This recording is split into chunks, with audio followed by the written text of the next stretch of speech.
Samsung Galaxy S22 Plus review, a classy, handsome phone that does everything well. On the surface, Samsung's latest S22 Plus simply looks like another incremental upgrade with a familiar face. But is there more to this middle child of a Galaxy S phone than the expected annual hardware updates and design revisions? While the S branding within Samsung's Galaxy naming convention has always been tied to the company's flagship Android phones, the Plus suffix is a relatively recent addition to the lineage whose function continues to change over time.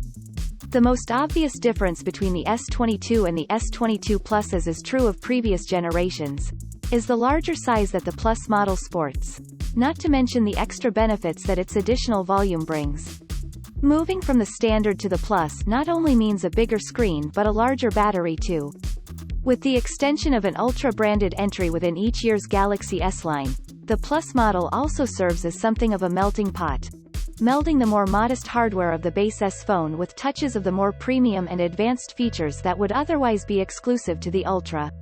As such, while the Galaxy S22 Plus may not look like the most exciting entry in this year's flagship Samsung lineup, it's arguably the phone with the broadest appeal, in terms of size, features and performance. While 2020's Galaxy S20 lineup was a little bland to look at, last year's S21 series brought more defined and distinctive hardware to the table, helped by the use of an eye-catching, phantom violet finish as the range's signature colorway. The S22 and S22 Plus firmly adapt the familiar footprint left by 2021's Galaxy S phones, including their recognizable, contour-cut, camera bump. Apple's return to slab-sided industrial design, initially with 2020's iPhone 12 series, seems to have rubbed off on its competition too, resulting in devices like Vivo's V23 and Oppo's latest Reno 7 series. The Galaxy S22 Plus, and S22, lands somewhere between the forms of the more rounded S21 line and straight-edged iPhone 13, sporting a hybrid design that offers more grip than the former but is more comfortable to clutch than the latter. Despite seemingly tougher construction than its predecessor, paired with ongoing IP68 certified dust and water resistance, Samsung has also managed to make this year's Plus both lighter and thinner than the Galaxy S21 Plus 2. Stylistically, the degree to which the contrast between the polished metal frame and the diffused glass back, just as with last year's S series, varies, depends on the colorway you opt for.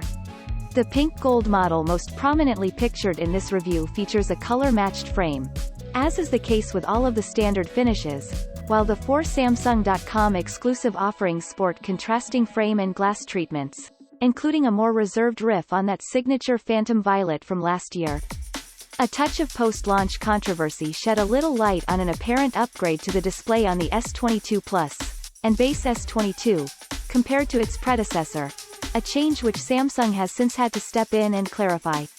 Despite what some official spec sheets still say, the S22 and S22 Plus both sport high refresh rate displays with a variable range of 120 Hz down to 48 Hz, just like last year's models. Spec sheets claiming both phones can drop to 10 Hz aren't technically wrong, but the panel used bottoms out at 48 Hz. With that clarification out of the way, the viewing experience on the S22 Plus looks markedly similar to that of last year's Plus model, albeit housed within a panel that's 0.1 inches smaller, at 6.6 inches. This new size actually makes for a better fit in hand, without compromising on the phone's talents as a media machine. Having bezels of a consistent thickness running the display's edges is a nice visual touch too. At this size, the 19.5:9 aspect ratio makes one-handed use when the interface is at full scale a little too tricky to pull off regularly and comfortably. However, the software's dedicated one-handed mode is, thankfully, on hand to make moving around the interface with a single mitt markedly easier, activated with a simple swipe down from the bottom of the display. The screen also supports an eye comfort shield to filter out blue light in the evenings. The UI can switch to dark mode and the refresh rate can be set to a fixed 60 Hz or in adaptive, variable mode, the default. Even if the panel doesn't gain any new advantage, in terms of power efficiency by being able to drop as low as 10 Hz, as was once purported, it still delivers great super smooth and responsive viewing, even if the 240 Hz touch sampling rate, in game mode, isn't quite as competitive as some rivals. While there's little new on offer from the panel used by the S22 Plus, it does boast a higher peak brightness, 1750 nits, than its predecessor, and that proved its worth when in use against the winter sun. Side by side with the Pixel 6 Pro, the difference isn't quite night and day, but the Galaxy was the clear winner, being able to deliver a brighter image and better colors, without compromise.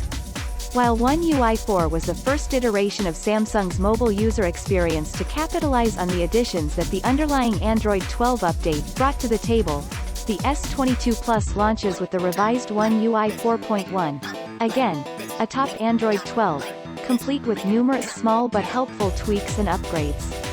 If you're already familiar with One UI, the look and feel of the user experience on the S22 Plus shouldn't come as anything of a shock. You'll find familiar icon designs and color palettes, the Galaxy Store alongside the Google Play Store and menus, from the quick settings shade to the full settings menu, that all feel distinctly different to stock Android while remaining consistent with one another.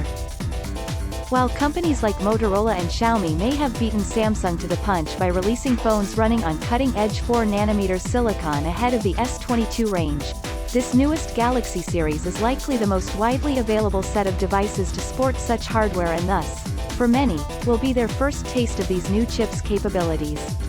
As ever, the market you buy your Galaxy S22 entry in will affect which chipset resides at its core.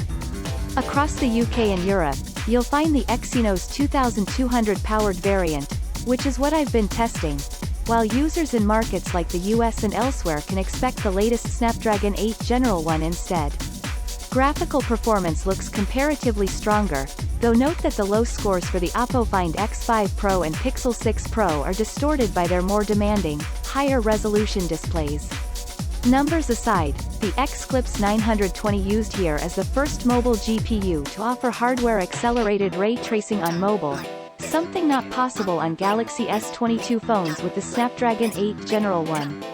The caveat is that, at the time of writing, no mobile games openly support ray tracing, and even if they did, Samsung is unlikely to instigate support for one variant of its latest flagship, while the other remains unable to leverage the technology.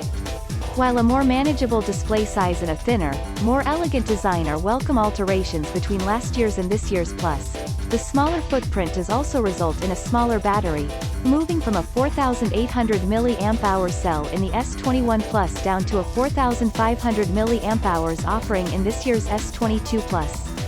In testing, PCMark's battery benchmark highlights the effects of this capacity reduction, as seen in the results above, while real-world screen-on-time ranged from around 5.5 to 6 hours of use per charge. The S22 Plus' battery life is distinctly middle of the road, meaning most should be able to use the phone for a day without concern that it'll drop dead before bedtime. Amidst the slew of expected upgrades and improvements, perhaps one of the most exciting and intriguing changes to the S22 Plus is its camera setup. While the S20 Plus and S21 Plus both relied on a 12MP main, 12MP ultrawide, and a somewhat deceptive 64MP telephoto sensor, Samsung has finally seen fit to give this generation of Plus a true 3x optical zoom snapper, instead.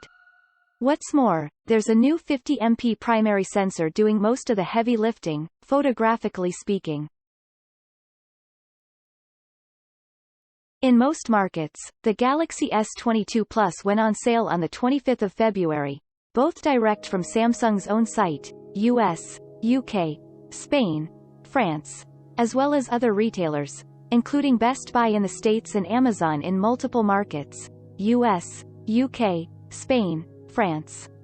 However, fans in some regions, including the UK, had to wait a little longer for both the S22 and S22 Plus, which arrived in stores on the 11th of March. The S22 Plus maintains its predecessor's pricing, at least in the US and UK, starting at £949 for $999 for the base 128GB storage SKU and moving up to £999 for $1,049 for the 256GB variant.